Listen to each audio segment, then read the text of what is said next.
Marcos 9, versículos del 2 al 13. Dice así: 6 días después Jesús tomó con él a Pedro, a Jacobo, a Juan, y los llevó a ellos solos a un monte alto, y se transfiguró delante de ellos. Sus vestiduras se volvieron resplandecientes, muy blancas, tal como ningún lavandero sobre la tierra las puede blanquear. Y se les apareció Elías junto con Moisés, y estaban hablando con Jesús.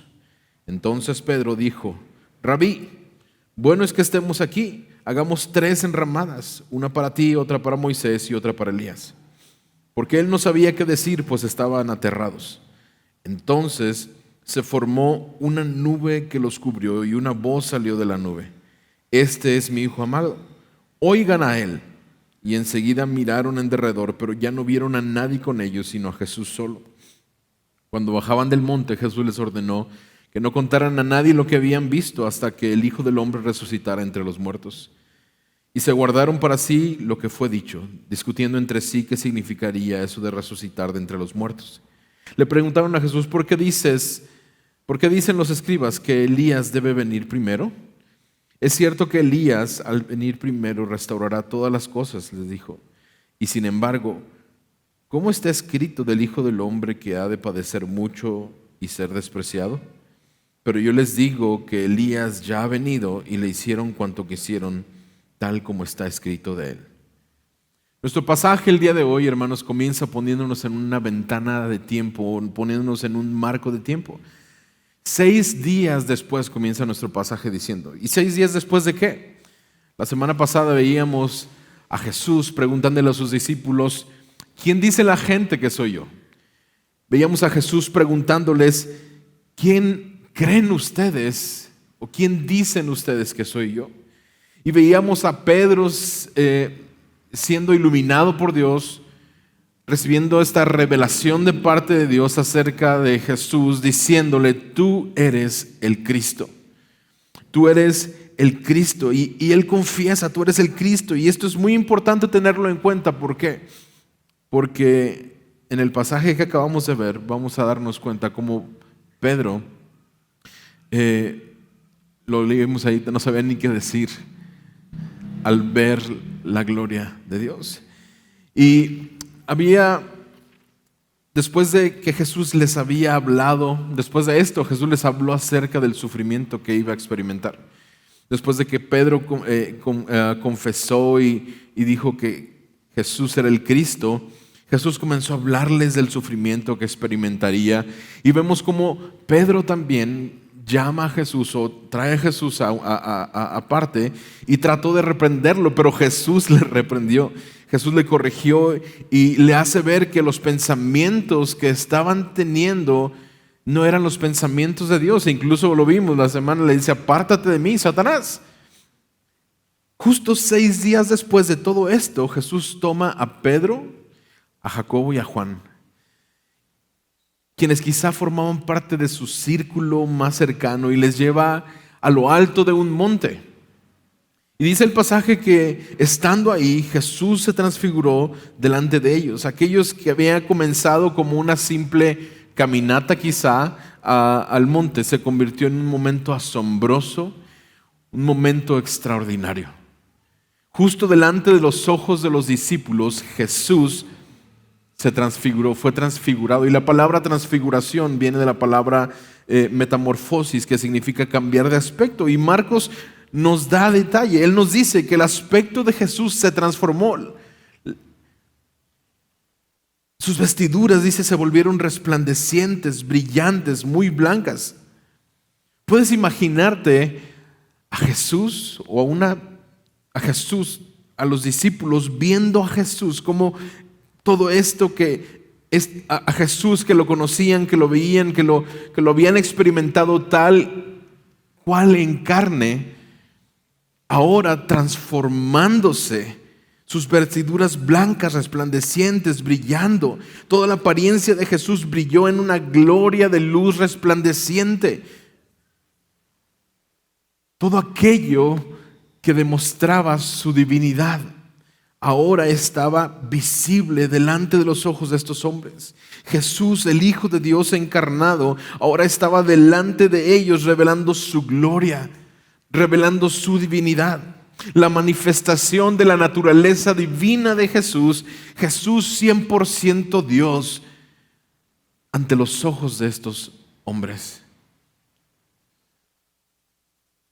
Por un momento Jesús permitió que su naturaleza divina fuera visible ante sus discípulos.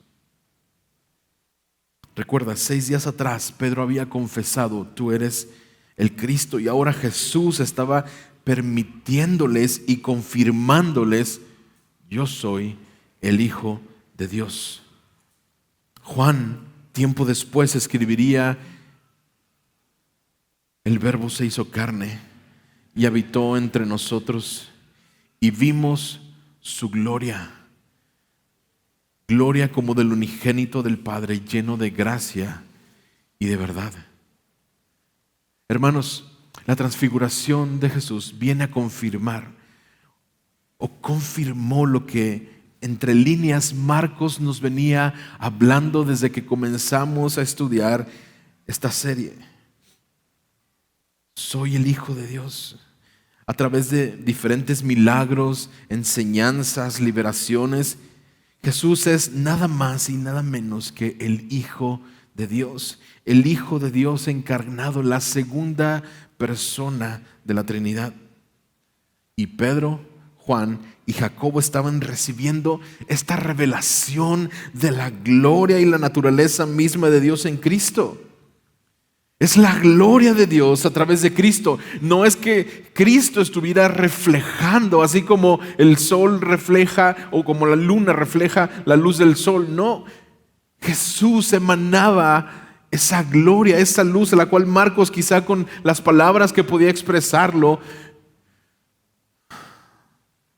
estaba queriendo hacernos ver que Jesús en este momento estaba desplegando su gloria ante sus discípulos, confirmando así: 100% hombre, 100% Dios, 100% Rey.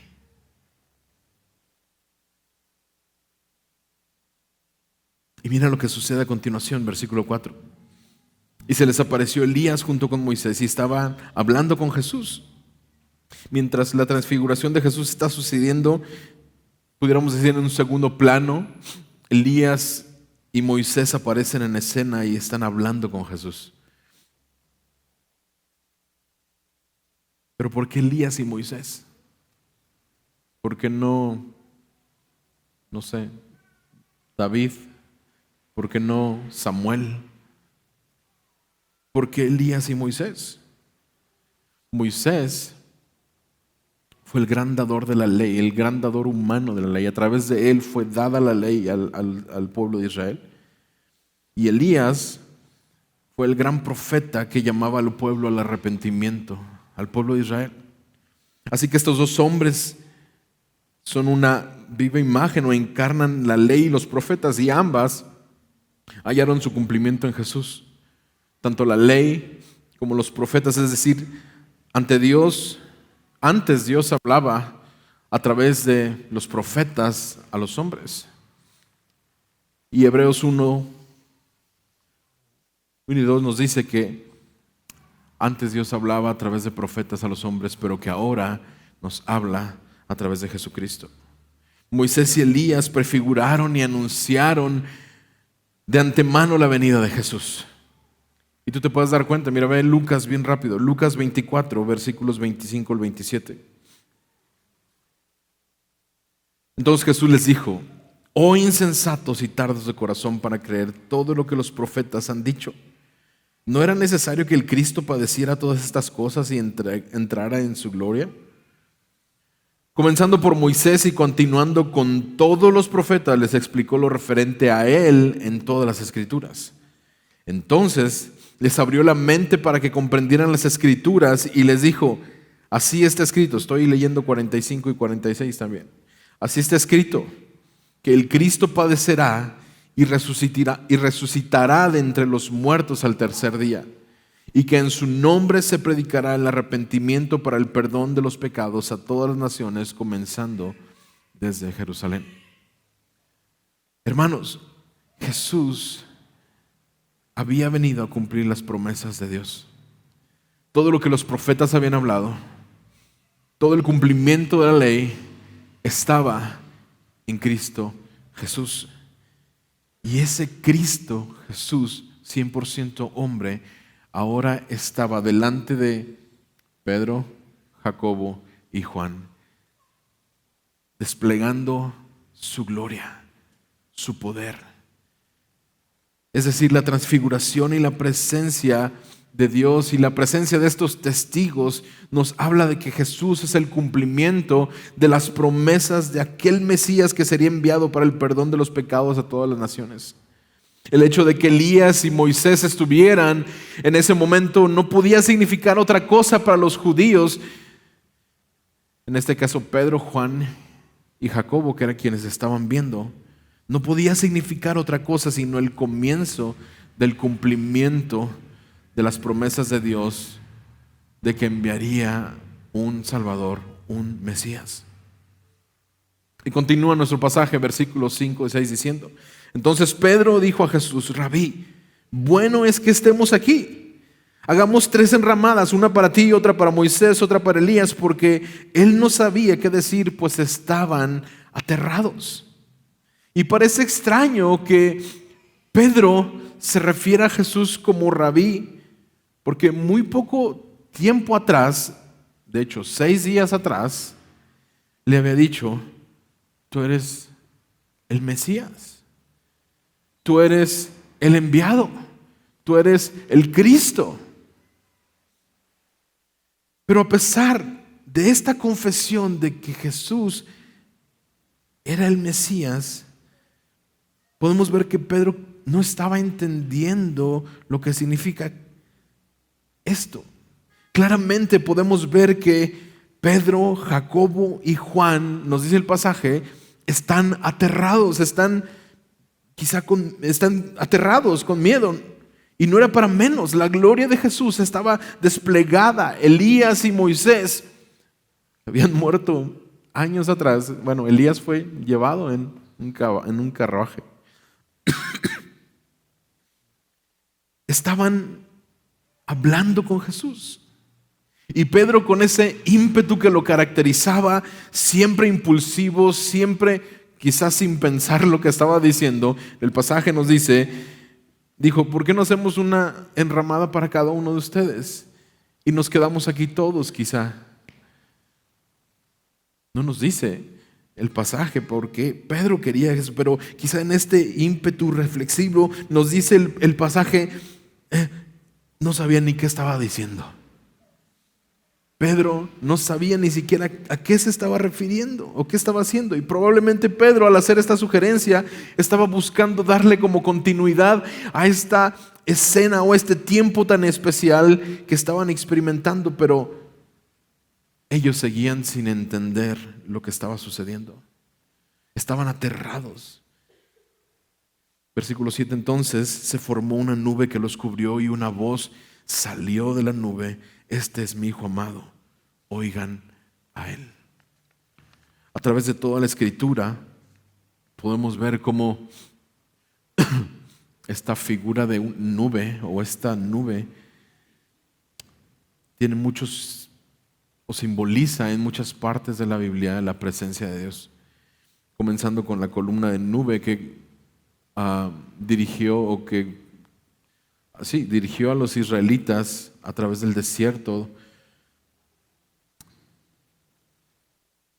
Pero si tú recuerdas también en el monte Sinaí, cuando el Señor hizo pacto con su pueblo, dice que también la nube se posó sobre ese monte y descendió con ellos. Habló de esa nube en el Sinaí.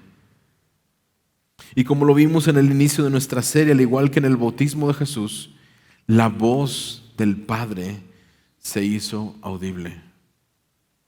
Este es mi Hijo amado. El Padre no solo estaba anunciando el clímax de la revelación de Cristo o de Jesús como el Cristo, sino que también estaba manifestando la completa aprobación de la obra del Hijo de Dios, lo que vendría a realizar en la cruz. Y dice, óiganlo a Él. Los discípulos necesitaban escuchar esto. Jesús les había dicho a los discípulos que iba a sufrir, que iba a padecer, pero no lo escucharon. Incluso después de que esta voz entre las nubes dice a Él, escuchen, ellos nuevamente fracasan, pudiéramos decirlo de esta manera, para escuchar a Jesús cuando hablaba de su sufrimiento y su muerte. Y lo vamos a ver ahorita más adelantito. El camino que Jesús iba a comenzar, que iba a tomar hacia Jerusalén, a partir de ese momento, sería tan diferente a las expectativas que el pueblo judío, que los discípulos pudieran tener acerca de un Mesías. Y es muy interesante notar que justo antes de esta transfiguración, Jesús sanó a un ciego. Si tú lo recuerdas, lo vimos la semana pasada. Y dentro de algunas semanas vamos a ver cómo Jesús también sanará a otro ciego. Los discípulos, sin embargo, continúan sin ver, sin darse cuenta, sin oír, sin escuchar. No es sino hasta después de la resurrección de Jesús que ellos comenzarán a entender verdaderamente el camino, que el camino de gloria del Mesías es a través, o vino a través del sufrimiento y del sacrificio. Las expectativas de lo que ellos tenían de un Mesías estaban siendo tornadas, estaban siendo cambiadas. Y dice el versículo 8 al 10, y enseguida miraron en derredor, pero ya no vieron a nadie con ellos, sino a Jesús solamente. Cuando bajaban del monte, Jesús les ordenó que no contaran a nadie lo que habían visto hasta que el Hijo del Hombre resucitara de entre los muertos. Y se guardaron para sí lo que fue dicho, discutiendo entre sí qué significaba eso de resucitar entre los muertos. Repentinamente, después de que esta nube los abrazó y que se escuchó esta voz diciendo, este es mi Hijo, a Él oigan, los discípulos ven alrededor y Elías y Moisés ya no estaban. Solamente Jesús permanece, porque solamente se necesita a Jesús, hermanos, porque solamente Jesús puede rescatarnos de nuestra condición. Moisés, la ley, las obras no pueden salvarlos.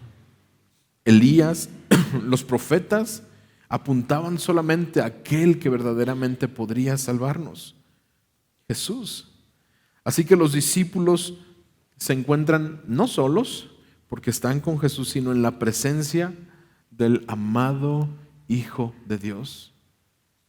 Ellos acababan de escuchar esto: este es mi Hijo amado, a Él escuchen. Elías y Moisés habían dado su testimonio. En ese momento ya no eran necesarios. Y Pedro, Jacobo y Juan en este momento habían sido testigos no solamente de la gloria de Dios, sino del testimonio del Padre sobre Jesús. Qué difícil quizá pudo haber sido para los discípulos bajar de ese monte. Imagina ese tiempo, imagina que tú hubieras estado ahí, viendo a Jesús en toda su gloria, con todo su poder, escuchando al Padre decir, este es mi Hijo amado, este es mi Hijo. Qué difícil bajar de ese monte después de esta experiencia tan extraordinaria de escuchar la voz de Dios en este monte. Nuevamente Jesús, al bajar de este monte, instruye a sus discípulos y les dice, no digan nada acerca de esto. Jesús manda a sus discípulos que guardaran silencio sobre esta transfiguración, de la misma forma que les había mandado que no dijeran a nadie que Él era el Cristo. Sin embargo, en esta ocasión, esta prohibición tenía caducidad. Era como una prohibición temporal. Porque les dice, no digan nada de esto hasta que el Hijo del Hombre haya resucitado de los muertos. Sin duda este evento dejó una impresión fuerte o duradera en estos hombres. Pedro, tiempo más adelante, relata lo que sucedió en 2 de Pedro, capítulo 1, versículos 16 y 18. Dice, porque cuando les dimos a conocer el poder y la venida de nuestro Señor Jesucristo, no seguíamos fábulas ingeniosas inventadas, sino que fuimos testigos oculares de su majestad. Pues cuando Él recibió honor y gloria de Dios Padre, la majestuosa gloria le hizo esta declaración: este es mi Hijo amado en quien me he complacido. Nosotros mismos escuchamos esta declaración hecha desde el cielo cuando estábamos con Él en el Monte Santo. Sin duda, la voz de Dios, hermanos, decía, este es mi Hijo amado, a Él oíd. Resonaba en los oídos de Pedro, de Juan y de Jacobo, confirmándoles así quién era Jesús. ¿Te imaginas este tiempo?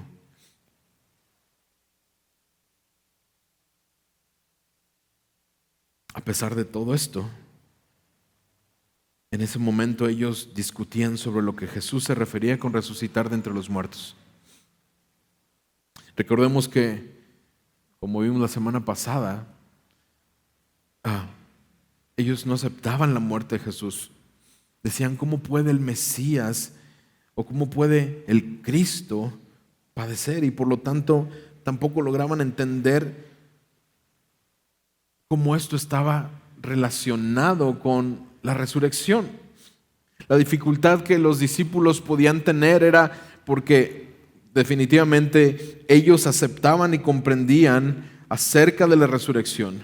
Cuando Jesús les hablaba de su propia muerte y de la resurrección, los discípulos tenían dificultades al asimilarlo plenamente, porque para ellos la resurrección estaba más vinculada a la idea de la resurrección futura en el día postrero.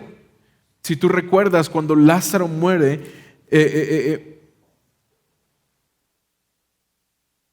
¿es Marta?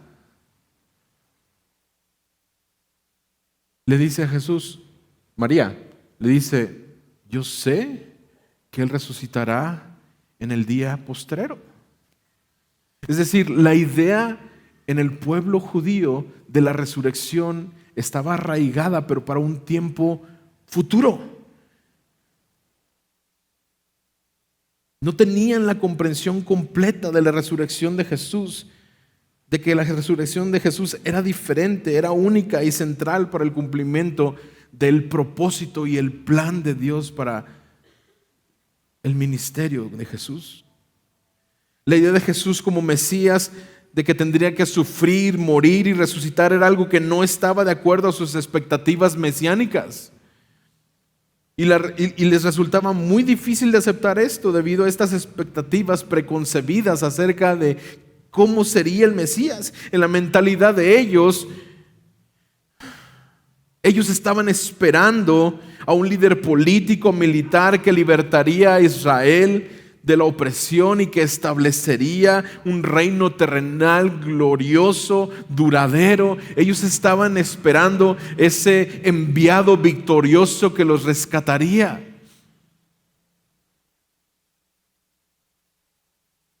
Pero el Mesías les está diciendo, es necesario que el Hijo del Hombre padezca. Los discípulos tenían esta idea preconcebida y esta idea estaba sufriendo, moría por medio de lo que Jesús les dijo en el momento de su transfiguración. Este concepto no se alineaba con lo que ellos pensaban que debía ser el papel del Mesías. Y probablemente una de las razones por las que Jesús también instruyó a sus discípulos a no hablar acerca de la transfiguración hasta después de la resurrección fue hasta que tuvieran o pudieran tener un entendimiento más completo y claro de quién era Él y de la verdadera naturaleza de su obra en esta tierra. Antes de la resurrección de Jesús, los discípulos quizá pudieron haber entendido que Jesús era el Cristo, pero tenían esta dificultad de comprender el verdadero significado de lo que Jesús les había hablado. He de padecer. El significado de lo que habían presenciado en esta transfiguración. La resurrección de Jesús confirmaría su identidad como el Mesías prometido, demostrando a través del sufrimiento y de la muerte el poder sobre la muerte y validando este mensaje sobre el reino de Dios. Es decir, al experimentar la muerte y resurrección de Cristo, los discípulos recibirían esta revelación necesaria para comprender que la obra de Jesús no era en nada lo que ellos entendían, sino que su verdadera identidad como el Hijo de Dios en este momento les llevaba a entender o a comprender la misión. La transfiguración les brindaría una perspectiva más clara y completa de la divinidad y autoridad de Jesús como Señor y Salvador. Había otra cosa más que no cuadraba quizá en la mente de los discípulos, los escribas. Ellos decían, Malaquías 4:5 anunciaba que la venida del profeta Elías antes del día del Señor. Y ellos acababan de ver a Elías. Ellos acababan de verle en el monte de la transfiguración, pero en lugar de quedarse para preparar la venida del Mesías, Elías desapareció junto con Moisés. En esta idea en la que todo se arreglaría, en que el tiempo del Señor venía, ¿cómo era entonces que Elías no había venido antes? Además, si Jesús era el Cristo, ¿por qué Elías no se quedó para prepararle el camino, para cambiar el corazón? Así que tal vez lo que querían preguntar a Jesús era, acabamos de ver a Elías. Esta manifestación de Elías se puede asociar a la presencia o al cumplimiento de la profecía que dice que todo será arreglado. Para ellos Elías surgiría en la historia trayendo esta victoria o al victorioso que daría el poder a Israel, pero la realidad era muy diferente. Ellos acababan de ver a Elías. Elías ya vino y le hicieron todo lo que quisieron, como está escrito de él. Y es claro que todas las ideas y el conocimiento preconcebido que los discípulos tenían estaba equivocado. De hecho, Jesús estaba tratando de llevarlos a ver que no solo el mensajero o profeta había sido matado cruelmente, sino el mismo Mesías había de acabar en una cruz.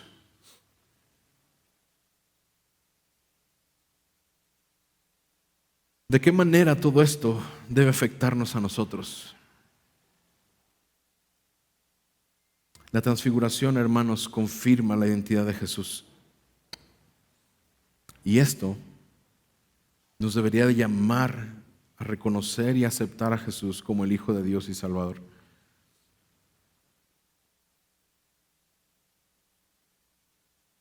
La ley se cumplió en Jesús.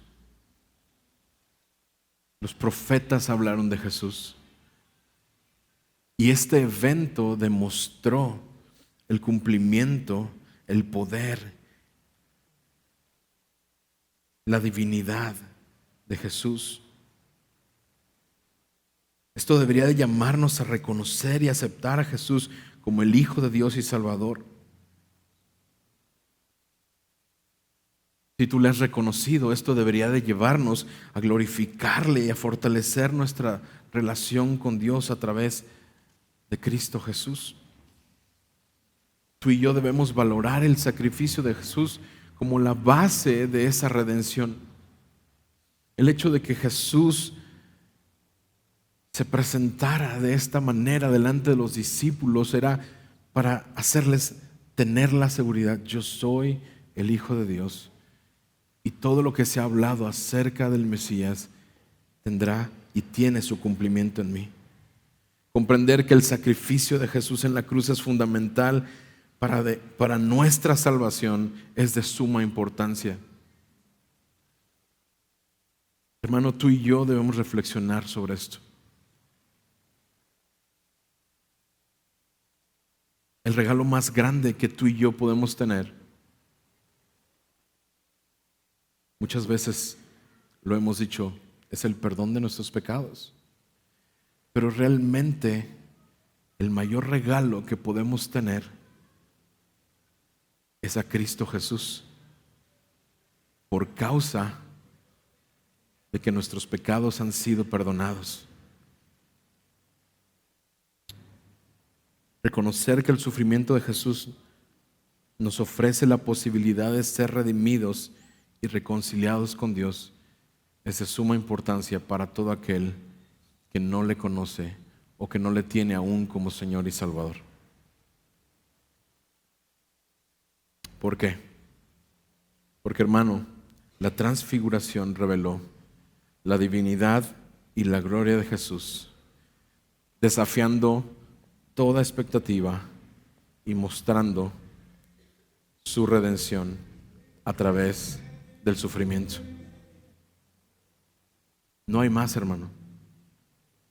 Es a través de Jesús y la gloria manifestada a través de esta transfiguración que tú y yo podemos tener la seguridad de que el Hijo de Dios, aquel que sufrió y murió en la cruz, nos ha ofrecido la posibilidad de ser redimidos y reconciliados con Dios y tener esa esperanza de que un día regresará.